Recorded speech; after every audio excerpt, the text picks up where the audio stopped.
everyone, and thank you for joining me. I'm Jill Bloom, Group Publisher of Building Enclosure, and welcome to our podcast show.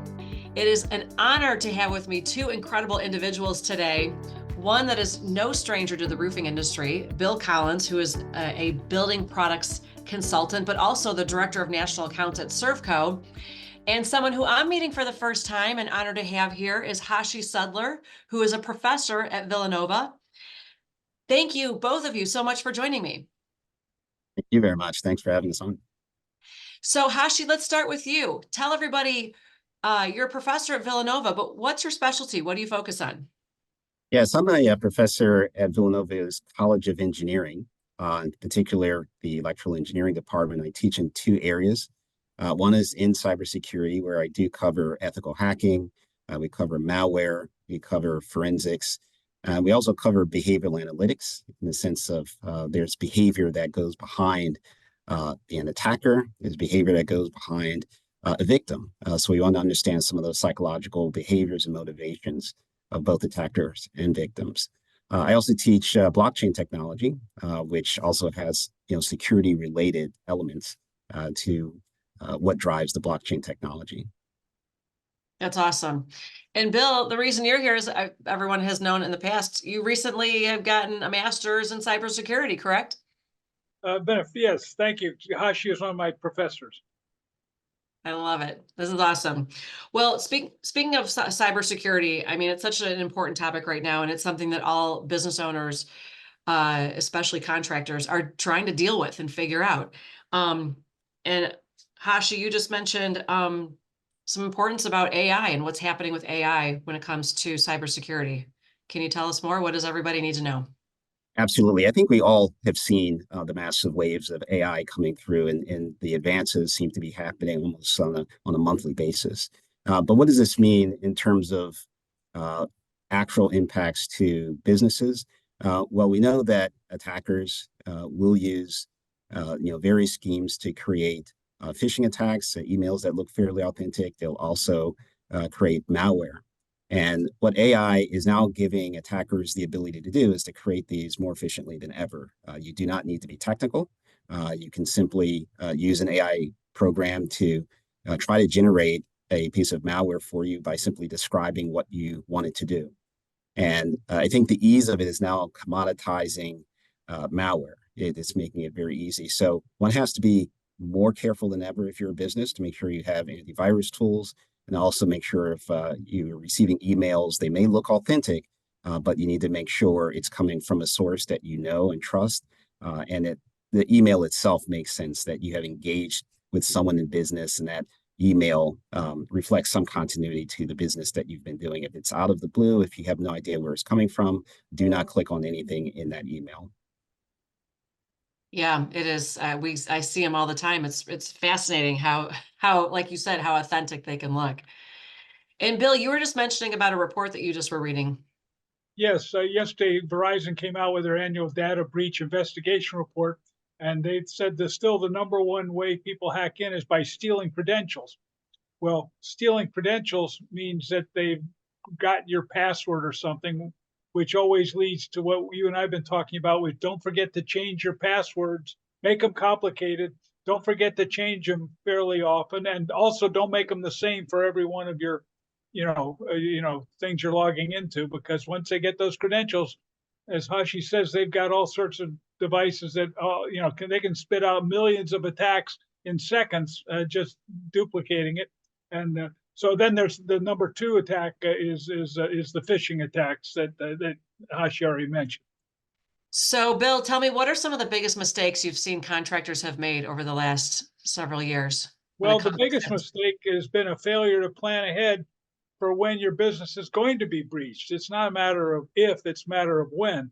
So if you don't have a plan in place, you're not going to know how to react, and you have to involve all sorts of pieces of your thinking, to have a plan.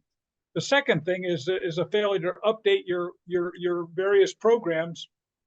I think most everybody knows second Tuesday of every month is Patch Tuesday for Microsoft. And if you don't update the programs, you're vulnerable. And the bad guys know where the vulnerabilities are. So you got to constantly update it. And then the third failure, and I have a client who saved himself because of this, is a failure to back up your information. Because once a bad guy gets in and they grab all your information, they can shut you down. But if you've got a complete backup, you can avoid their request for ransomware and just get yourself back in business. So uh, failure to plan ahead is a problem. Failure to update your programs periodically, and then a failure to back up it leaves you very vulnerable. So those are the three mistakes I've seen actually in the last year with real live customers. Yeah, yeah, it's crazy. So, but so Bill, though, so what do you feel like? Um, well, I've got three questions that are going through my mind right now. But you said something about updating. So every Tuesday, well, I don't even know if I realize that. Oh, Every Tuesday, okay. what's Well, first of all, most companies automatically update all their employees' computers, but sometimes people have their own personal computer. And the company's not updating it. So you can click on your computer and ask in the settings to update what programs need to be updated, and it'll go out and search and update. And it turns out Microsoft, the second Tuesday of every month, has got something called Patch Tuesday. They send out that's when they send out updates. So shortly after Patch Tuesday, you like to grab and see if you need anything, because the bad guys all know that when Microsoft says what they're patching on Patch Tuesday, that people who don't update, they know where all the vulnerabilities are. It's basically been advertised. what do contractors need to know about insurance? Well, their business interruption insurance may or may not cover cyber insurance. So there is separate cyber insurance, although it's very expensive unless you do all sorts of things in your planning that allows the insurer to think you're basically protected. So insurance is not a solution. It's just part of your planning.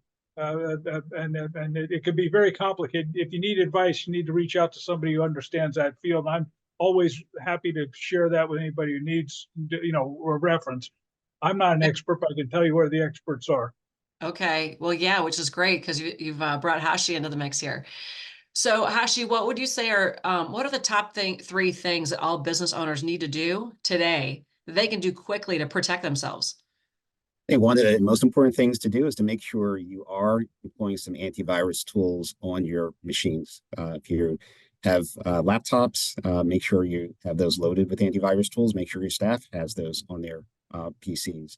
It's the easiest way to make sure any type of malicious software is being detected that will save you in the long term in terms of having infections on your machine.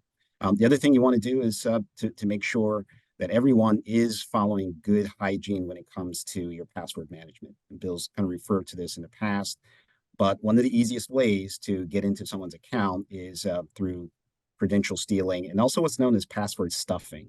And this basically is to get, if they can guess your password once, typically people do repeat use of their passwords across many different accounts. Yeah. So what they'll simply do is just go to other accounts that they believe you're using, and they'll use those exact same credentials. So they only do need to compromise it once. They could potentially get into multiple accounts for you. So again, you want to have that habits and behaviors and what we call hygiene in terms of how you manage passwords. And I think the third thing you can do is really make sure any of your hardware that you're purchasing, whether it's for your business or for yourself personally that you may use during business, is well protected. And so you want to make sure the vendors that you're working with, the companies where you're buying this hardware from, have good security policies and protect their devices very well. The most highest growth that we're seeing in cyber attacks actually is with IoT devices, Internet of Things, things that connect to the broader network. And pretty much every device is becoming an internet connected device. Now, this is great because we have a great connected world and we can do so many things with that. But as devices get smaller, their memory size is also getting smaller. So they tend not to have memory space to have a lot of antivirus software or other protection software. And so they, in general, are just more vulnerable than the typical computer that we would connect to the network. Yeah. Yeah. So interesting. So let's talk about passwords for a minute. Mhm. So There's no doubt. I mean, like you said, most people use the same password across multiple platforms. How do you keep track? How do you recommend people keep track of their passwords? If you have It's to have almost, something different for each different, right? I mean, it's almost impossible to do because the amount of passwords that any one person has moved from 20 passwords per person now to over 60 passwords per person, and that's on average. A yeah, power user who's using computers throughout the day is likely to have over 100 different accounts managing their banking, managing various other accounts that they need to log into, and it's almost impossible to have them to be different. Now, of course, that is the recommendation. Make sure they're different because if one compromises one, they can compromise your other accounts. So, how does one do that without forgetting these passwords? yeah. So, we do recommend people move to passphrases, and passphrases are longer than typical passwords, and they are small phrases. And I typically recommend having a variety of words that are completely unrelated. They may be very relatable to you. They have maybe some personal relationship, but it would be very difficult for individuals to the relationship words because they're just very different words. If you happen to be multilingual, use that to your advantage. Hmm. Actually, you can essentially have a password made up of uh, either the same word or related words, but they're in different languages. And of course, you're writing them in Roman characters. But to you, it makes perfect sense. But to another, it would be very hard to know which languages you're going to choose and how you're going to represent that. So there are ways in which you can really try to strengthen your passwords and keep them different. Use password lockers. Again, hard for people to remember them, so they tend to write them down, and that's another vulnerability if they put them on their cell Like phones my or like you like write them on a piece of my paper, sticky note that's sitting here because I always forget that one. and it's so painful Are to you saying forget this is them. bad? This is bad? It is bad. It is not recommended. Let's put it that way. It's a natural thing, and we certainly covered this in my behavioral analytics course. That is a natural behavior that people have as victims. We Right. we are forced in this situation where it's hard for us to remember them all, so we do write them down or we use the same ones. Well, sure. And I feel like I get nervous too using a service to keep my passwords because what if that gets hacked? That Right. is right. Right. So if I, when you say a locker, a password locker, is that what you mean? Like That's a right. third party? Okay. It's a safe, and typically, yes, we do rely on companies like Microsoft to do password lockers or Google. These are fairly large companies, very strong security practices themselves. But you're all right. There are vulnerabilities even in that. There's nothing that makes Microsoft or Google or any other large company immune to cyber attacks. In fact, they do get hacked, and when that happens, it happens on a fairly large scale. What we are relying on is the technology that password lockers are based on. Lots of encryption, keeping these in highly encrypted, what we call, um, you know, SHA-256 and other very high encryption technologies that make it very hard to crack. But there's always that potential that someone could get into a large company, get to a password locker if they can get through all the security gates and try to crack some passwords. Yeah. Right. And who knows if there's, what do you call it, a mole who's been hired by one of those companies that's all of a sudden get in there and help everyone get exposed. I don't know. We hope That that doesn't. You're right. I mean, that is also another concern that we always have is the insider. And we talk a lot about the potentials of insiders who have access to all of the information. They know the systems. Maybe they themselves are an administrator and they have access to the systems. And perhaps the relationship between that insider and the company goes south. There's maybe a souring of a relationship, and perhaps the person is dismissed from the company unceremoniously, and that person may want to take revenge. If the security is such that the person still has access after they've been dismissed from the company for a day, even for a few hours. They could use that window of time to try to get revenge on the company, or the person may still be an employee and simply do something malicious while they are still an active employee with active accounts. Yeah. So when it comes to antivirus, any one that's better than another, or just make sure you're using something? I would say certainly try to make sure you're using something. McAfee is regarded as one of the leaders in this particular space. So yes, if there's some McAfee software you can put on your desktops or your laptops, definitely do that. And so if somebody has gotten hacked, what their website has been taken over. They can't get in, and someone's, asking for a ransom. What do they do?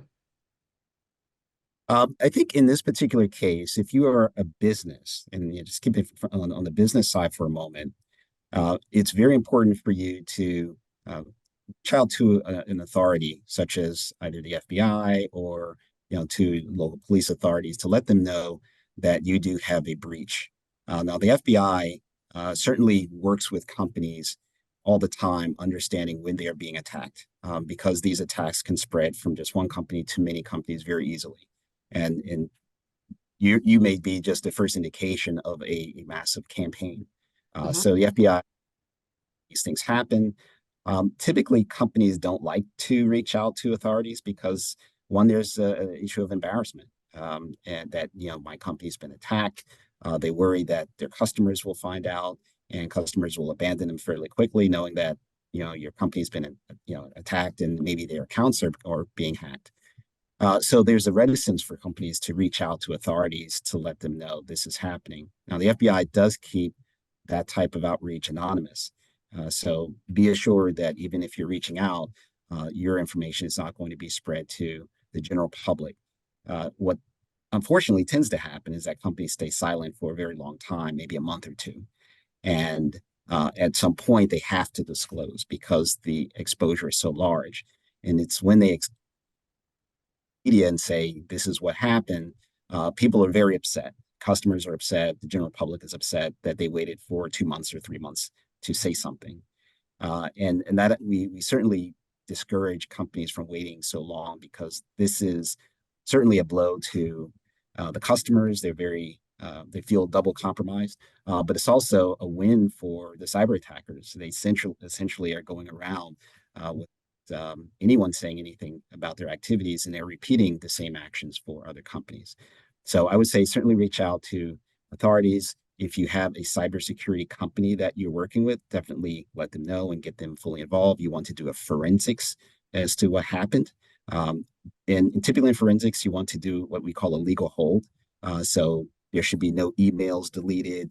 Everything needs to stay the same, because essentially your environment has become a crime scene. It's a cyber crime scene.